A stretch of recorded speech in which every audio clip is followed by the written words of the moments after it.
Okay, so like I said, last day for notes for this unit, and then tomorrow work day. Thursday we have review, and Friday test. So we were talking about the sun. Oops, went too far. There we go. And so we're kind of going on with the sun a little bit more, which is, fitting considering the solar eclipse yesterday. My poor daughter didn't get to see it, and she was almost like heartbroken over it. And she was traumatized, like, I didn't get to see it at all. And, well, but yeah, 20 years apparently. So she was very upset she didn't get to see it.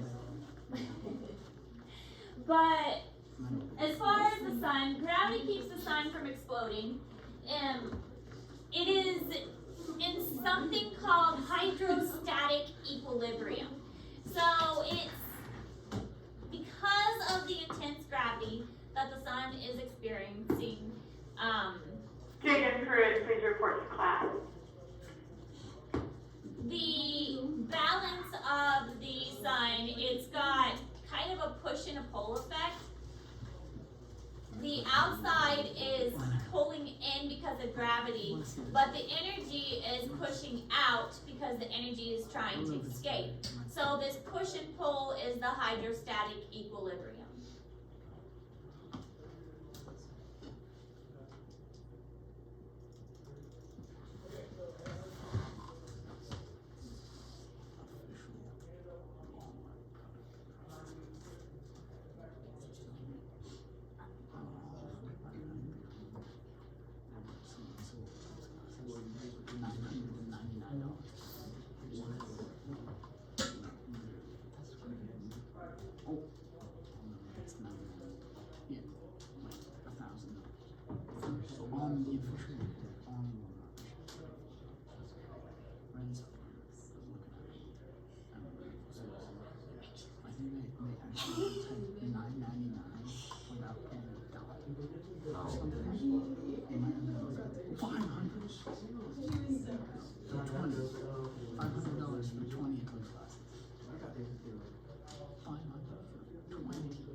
So the pressure of gas pushes out and the gravity pulls it in. The two cancel each other out, and that's that hydrostatic equilibrium. One's pushing out, one pushes in, and thankfully it's enough to balance each other. If the balance wasn't good, then either the star would get sucked in or the star would explode. But thankfully that's not the case.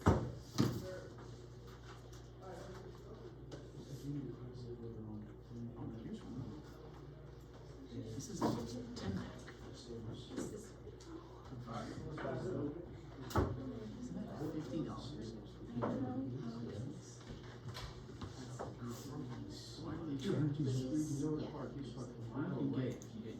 And 1,000 on 699.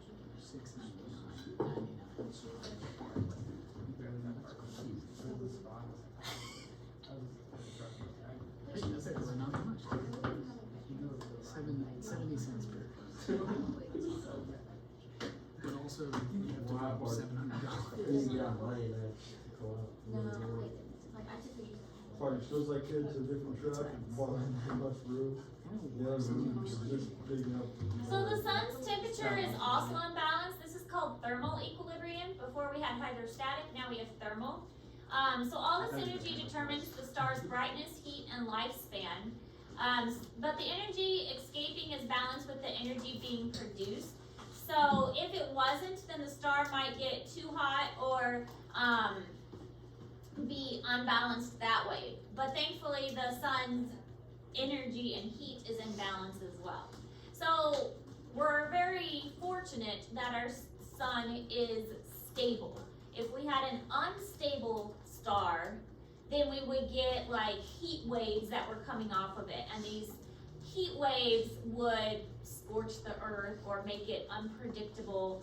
The weather would be unpredictable, but because the thermal equilibrium, yes, we still have hot days and we still have cool days, but it's not like our Earth is gonna get scorched because all of a sudden the sun decides to have a solar flare that comes out and burns us.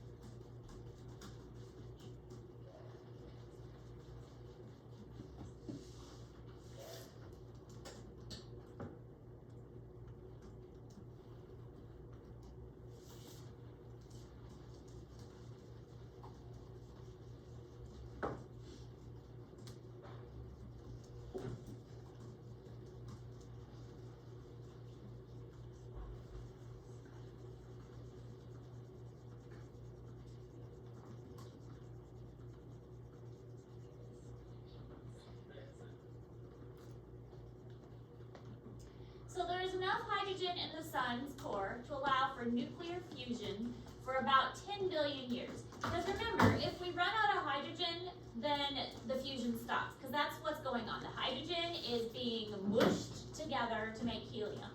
So when we run out of hydrogen to mush together, that's when the energy is going to stop. I mean, I'm no nuclear physicist. I don't know if the helium starts to get mushed together. I don't think that's possible. So when we run out of hydrogen, the sun is going to stop making energy. But scientists predict that there's enough hydrogen for 10 billion years. However, it is predicted that over the next 1 to 3 billion years, the sun will get bigger and hotter and eventually turn into a red giant. Explode.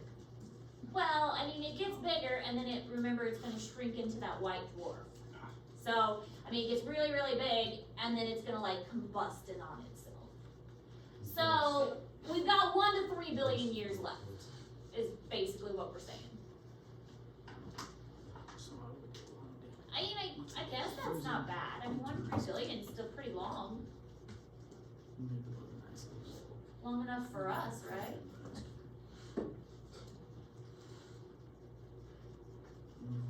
It's extinction. You think we'll make it until the end?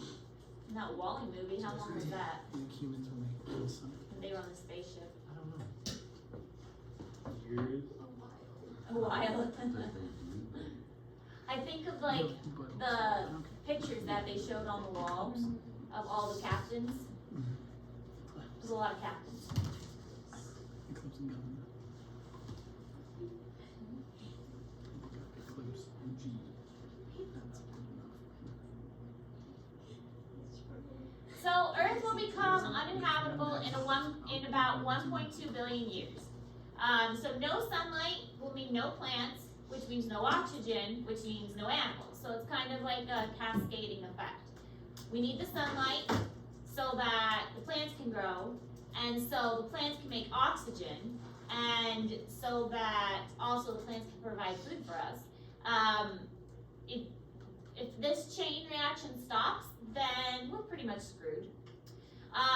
Also possible the sun could become a planetary nebula with a white dwarf in the middle. So the white dwarf is the next stage. Once it becomes a red giant, then it'll become that white dwarf.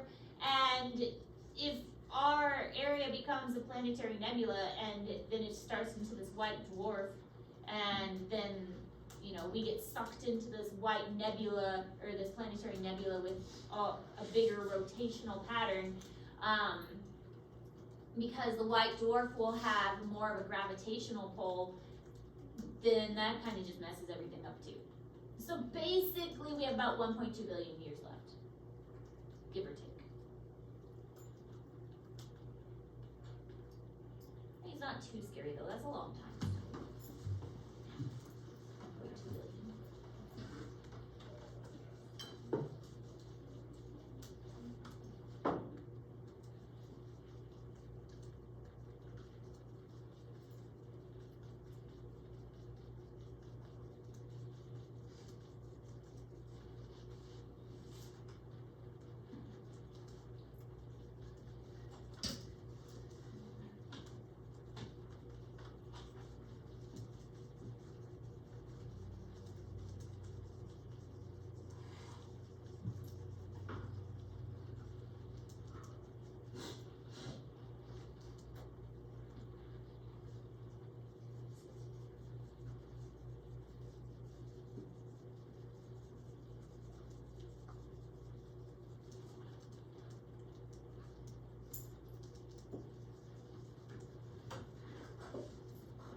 plays a special role for us here on Earth.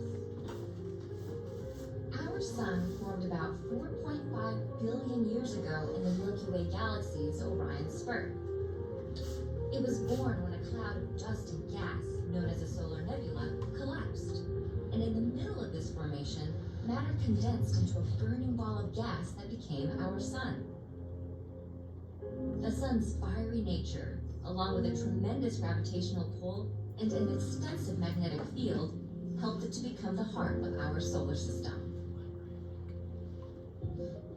The sun can be divided into 6 layers or regions: the corona, the chromosphere, the photosphere, Which we'll need to know for the the test. convective and radiative zones, and the core.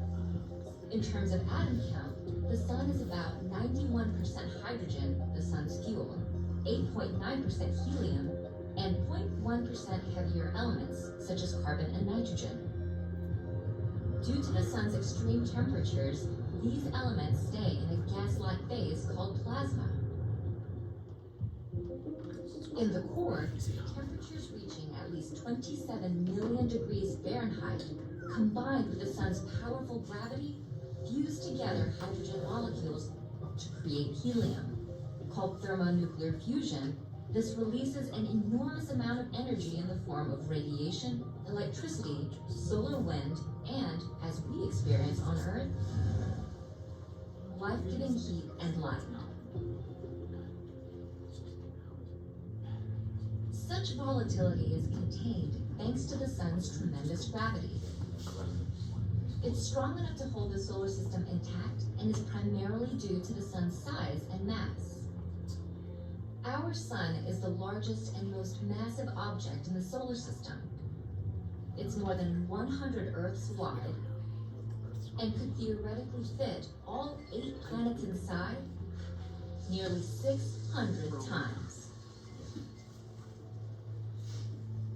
It also contains approximately 99.8% of all the mass in the solar system.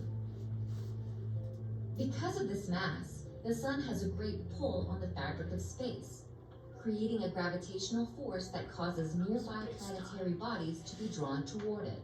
This gravitational pull allows the sun to hold together a system of 8 planets, potentially dozens of dwarf planets, at least 170 moons, and countless comets and asteroids. Without the sun's gravity, these celestial bodies would drift off into deep space. Another critical property of the sun is its magnetic field, which encapsulates the entire solar system. Called the heliosphere, this force field protects the planets from harmful cosmic radiation. It's caused by the sun's plasma pushing electrically charged particles toward the star's poles. This process turns the sun into a giant magnet. Although the sun's magnetic field is invisible to the naked eye, its effects are noticeable. On the sun's surface are dark areas called sunspots, which mark strong pockets of magnetism. On Earth and on some of the other planets, the sun's magnetic field interacts with their atmospheres, resulting in beautiful auroras. Despite its size and strength, the sun will not last forever. In about 6.5 billion years, it will run out of its hydrogen fuel, expand to envelop Mercury, Venus, and even Earth, and then collapse into a small star known as a white dwarf. In the meantime, the sun will continue to play a critical role in the system that bears its name. The sun's protective magnetic field, tremendous gravitational pull, and ability to create vast amounts of energy will protect, contain, and give life to our solar system.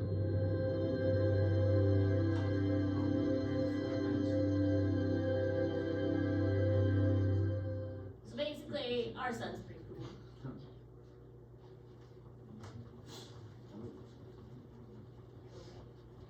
That's what I heard. Alright, so that's all the notes. Look at that. What'd you We say? did it. What? You love when I touch you. Are you okay? Oh, we're doing great, baby. That's all the notes. I will post our new which will be due on Friday. Our test, of course, is due on Friday. Tomorrow will be a work day for our